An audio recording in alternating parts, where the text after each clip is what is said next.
Hello dear FY. Since we are learning the microscopy, we have seen the bright field microscope, compound microscope which we have seen. We have studied the different types of the different parts of the compound microscope and different types of condensers, objectives, eyepieces. Now we have almost completed this chapter. So this is the one of the important part, which is phase contrast microscopy or the phase contrast microscope. So what is the phase contrast microscope? Now firstly I will tell you the scientist who introduced this microscope was in 1934 by Dutch physicist Mr. Fritz Zernike, and he was also awarded or no like given the Nobel Prize in the physics in year 1953. Now we will move towards our phase contrast microscopy. So this microscopy, what it defines, now we know that light के जो rays होती है वो they don't travel in a straight line, they never travel in a straight line, वो as in waves के जैसे या फिर tides के जैसे आपने अगर we know the tides of the सी या वेव्स ऑफ द सी, तो उसके जैसे वो ट्रैवल करते हैं, not in a single one line up down जो है उस फेज में वो ट्रैवल करते हैं. Now this travelling of the light, उसकी वजह से लाइट के वेवलेंथ चेंज हो जाते हैं, देन उसकी वजह से ही we can get and even amplitude भी चेंज हो जाती है, उसकी वजह से ही we can get visualisation of the different colours और वी गेट नोटिस लाइक हमें सेम रे लाइट के डिफरेंट कलर्स जो है वो नोटिस हो जाते हैं. तो ये वेवलेंथ कभी कभी ये जो हमारे जो लाइट वेव्स जो है वो अगर किसी ऑब्जेक्ट से पास हो तो उनमें कुछ स्मॉल चेंजेस हो जाती है फेज़ में, मतलब सीधा कभी भी वो ट्रैवल नहीं करता. अगर थिक ऑब्जेक्ट है तो थोड़ा सा फेस चेंज हो जाता है, तो वो हमारी आइज़ नोटिस नहीं करती. तो यही छोटी छोटी चीज़ों को नोटिस करवाने का काम या फिर इन छोटी फेस चेंजेस का यूज़ जो है it is done by the face contrast microscope. Now the face contrast microscope, why it is used? We can use the simple light microscope, now we can use the compound light microscope, bright field microscope. Why we need this phase contrast microscope? Because हम जब compound microscope use करते हैं तो हमें अगर कुछ minute details देखनी हो, लाइक उनके सेल ऑर्गेनल्स को विजुअलाइज करना हो या पार्ट्स ऑफ सेल को विजुअलाइज करना हो, तो हम उसको स्टेन करते हैं. तो उस स्टेनिंग के वजह से, उस स्टेनिंग टेक्निक्स के वजह से ऑर्गेनिज्म गेट्स किल्ड, हम अलाइव उसको ऑब्जर्व नहीं कर पाते. तो ये सब चीज़ें, इवन वो कॉन्ट्रास्ट भी अच्छे से नहीं देता, ये सब चीज़ें we can get in this type of microscope.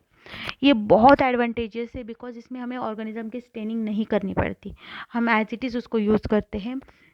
Then second advantage, हमें छोटी से छोटी माइन्यूट से माइन्यूट डिटेल ऑब्जर्व होती है because it's name is suggesting it phase contrast. Contrast मतलब क्या, हम माइन्यूट से माइन्यूट डिटेल ऑब्जर्व कर सकते हैं. और फेज मतलब क्या, हम लाइट के फेजेस यूज़ करते हैं. Okay, then what is the principle of this phase contrast microscope? तो जब light, I can show you here in the diagrammatic representation, तो जब लाइट जो है वो पास होती है, सो वो ऐसे सीधे लाइन में जो है वो पास नहीं होती, it passes as a crest और द वेव्स. अगर दो लाइट वेव्स जो है वो ऐसे एक ही एंगल में हो like this, then it is the in phase.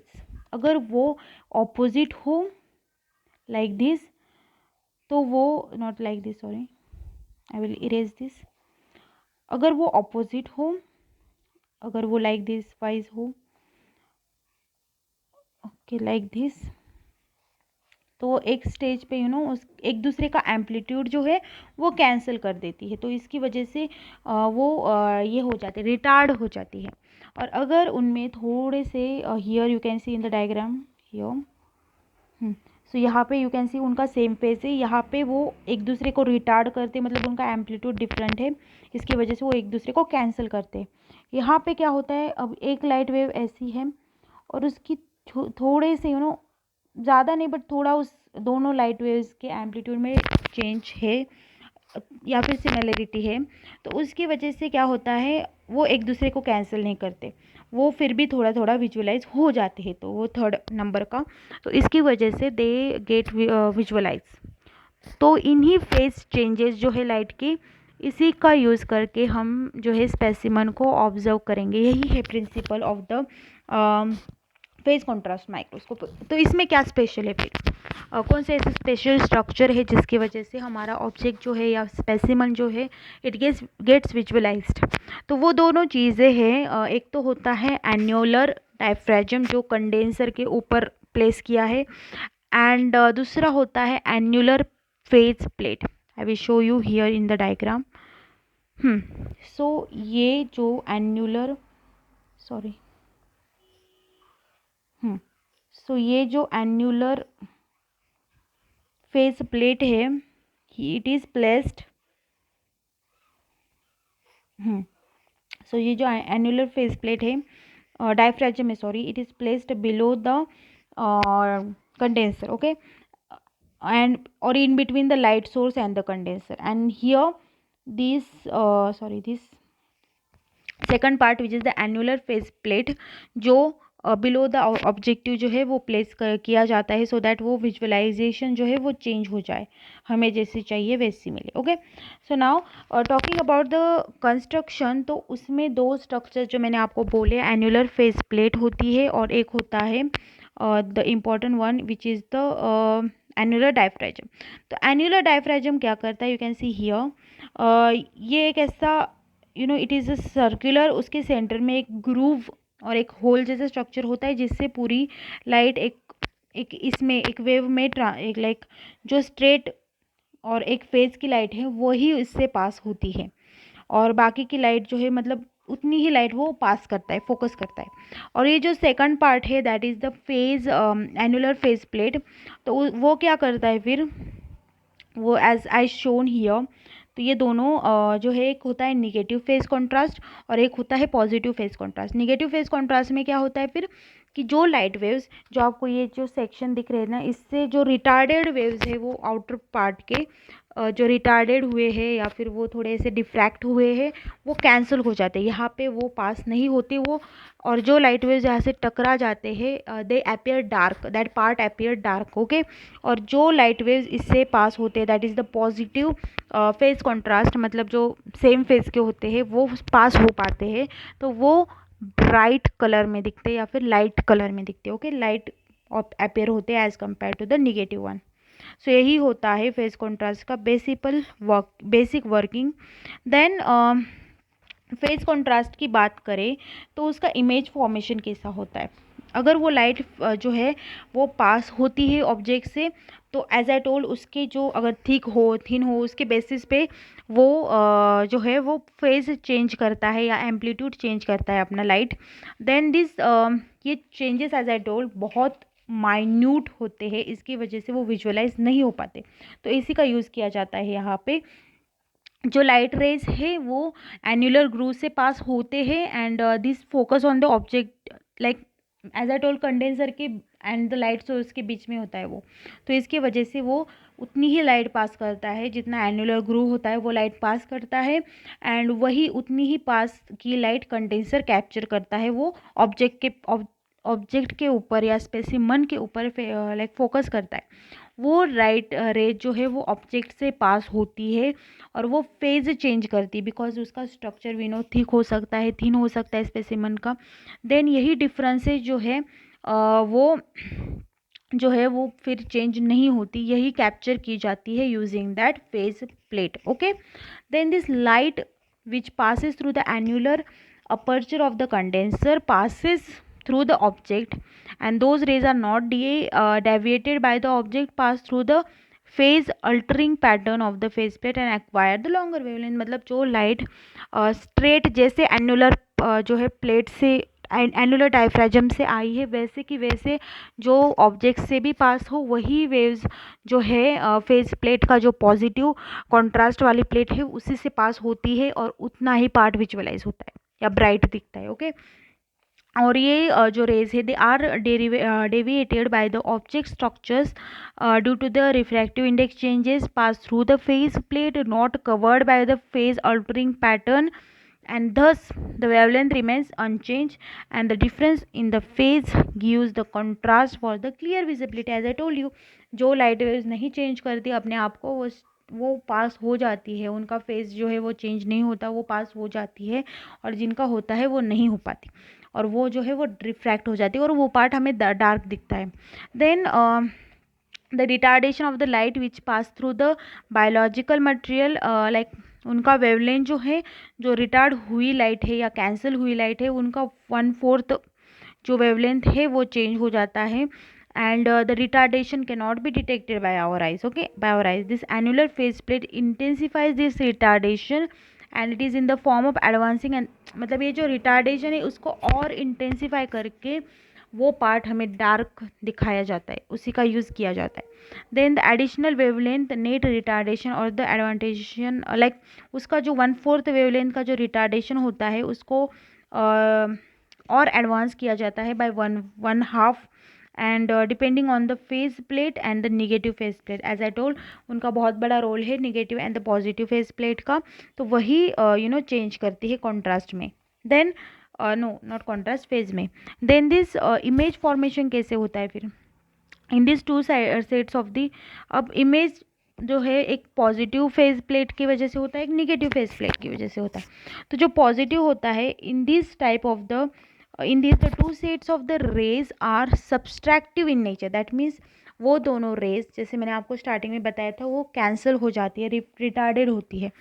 तो this occurs when the retarded ray is retarded by 1/4 with respect to the central ray passing by the positive phase plate. जो pass होती है उससे वो retarded raise का wavelength जो है 1/4 change होता है, और वो डिक्रीज होता है एम्पलीट्यूड में, and termed as a subtractive. वो एक दूसरे को कैंसिल करते हैं और वो कैंसिल हो जाता है खुद.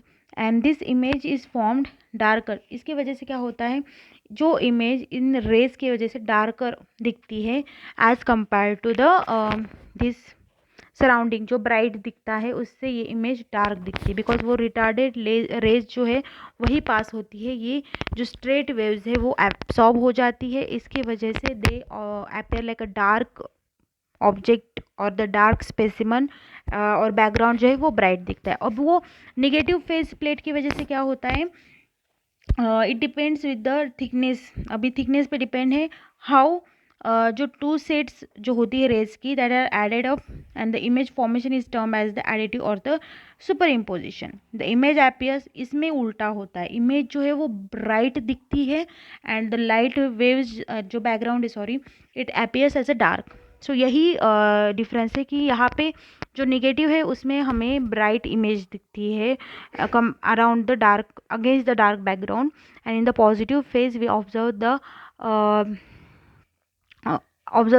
brighter, sorry, not brighter, darker image around the or against the bright background. Okay, then what is the advantages of using this type of microscopy? Because as I told, sample preparation में ज़्यादा tension नहीं है, because यहाँ पे staining वगैरह करनी ही नहीं है सैम्पल की, तो it is simple. Then to provide the clear picture, because हम लिविंग सेल यूज़ कर रहे हैं, उनका कुछ ट्रीटमेंट नहीं कर रहे जैसे हम इसमें करते हैं in the bright field microscopy, वैसे इसमें चेंजेस नहीं करने. Then it is like possibility of like cell को कुछ डैमेज नहीं करना है, because again as I told heat fixing नहीं करनी, स्टेनिंग नहीं करनी, so no need. Then it provides the opportunity to observe the living cell, like हम उसके नेचुरल स्टेज में भी उनको देख सकते हैं, और वो भी ज़्यादा देर के लिए. लाइक अगर हमने वेट माउंटिंग किया ईस्ट सेल का, then we can observe the budding and the pseudomycelium कैसे फॉर्म होता है, इतनी minute things we can notice. Then it provides the better visualisation as compare to the bright field, because bacterial endospore जो है वो भी हम क्लियरली ऑब्जर्व कर सकते हैं, बिकॉज यहाँ पे हायर उनका जो एंडोस्पोर का रिफ्रैक्टिव इंडेक्स है वो हायर होता है as compare to the bright like vegetative cell. तो उसकी वजह से we can observe the endospores very easily as compare to, तो बिकॉज वहाँ पे हमें स्पोर्स ट्रेनिंग करनी पड़ती है, बहुत मेहनत लगती है. Then the limitation, this some light rays are diffracted when fall on the face plate, and this gives the incomplete resolution of the light rays and resulting in the formation of the halo around the object. तो अभी जैसे हमने imagine किया है वैसे ही हो, ऐसा नहीं होता, हर no machine is a perfect. तो उसका डिसएडवांटेज ये है कि रिफ्रैक्शन कभी कभी प्रॉपरली नहीं हो पाता. कभी कभी ज़्यादा भी रिफ्रैक्शन हो जाता है, तो उसकी वजह से क्या होता है, उस इमेज के अराउंड जो है थोड़ा क्लियर एरिया दिखता है या हेलो इमेज दिखती है, दैट इज़ द डिसएडवांटेज। और like phase contrast microscope cannot create और डिस्ट्रॉय द लाइट एनर्जी, वो बस लाइट एनर्जी को डिस्ट्रीब्यूट करता है। So that is one more disadvantage. Then the application, it is used, अगर हमें माइटोसिस मियोसिस का क्लियर विजुअलाइजेशन करना है तो हम इसका यूज़ कर सकते हैं। अगेन प्रोटोजोन कैसे physical and the chemical factors को कैसे रिएक्ट करते हैं, we can also see that, कैसे उनमें चेंजेस होती है। केमिकल्स का भी क्या इफेक्ट होता है on the living cell, we can study by their behaviour. And cell cycle का भी हम डिटर्मिनेशन कर सकते हैं। Even we can study the phagocytosis process in detail. Phagocytosis I think you know और डोंट नो, मतलब सेल ईटिंग जो होती है, इम्यून सेल जो है वो फैगोसाइटोसिस करते हैं, सेल ही सेल को खाती है, उसको लाइसिस करती है। जो हमारे इम्यून सेल्स होते हैं वो कुछ आपको आगे जाके होगा वो स्टडी में, वो जो है वो पैथोजेंस को फैगोसाइट करती, इनगल्फ करके फिर उनका लाइसिस करती। तो यही है हमारा फेज कॉन्ट्रास्ट माइक्रोस्कोप। उसमें दो इम्पॉर्टेंट पार्ट है, annular diaphragm and annular phase plate, जो is very hard to understand. I completely agree, but still you need to read it out completely, watch the videos to better which like understanding, because आप videos देखोगे तो और ज़्यादा समझ पाओगे। So I hope you have understood. If not, I had passed the notes to you on the Google Classroom. Check them out. Thank you.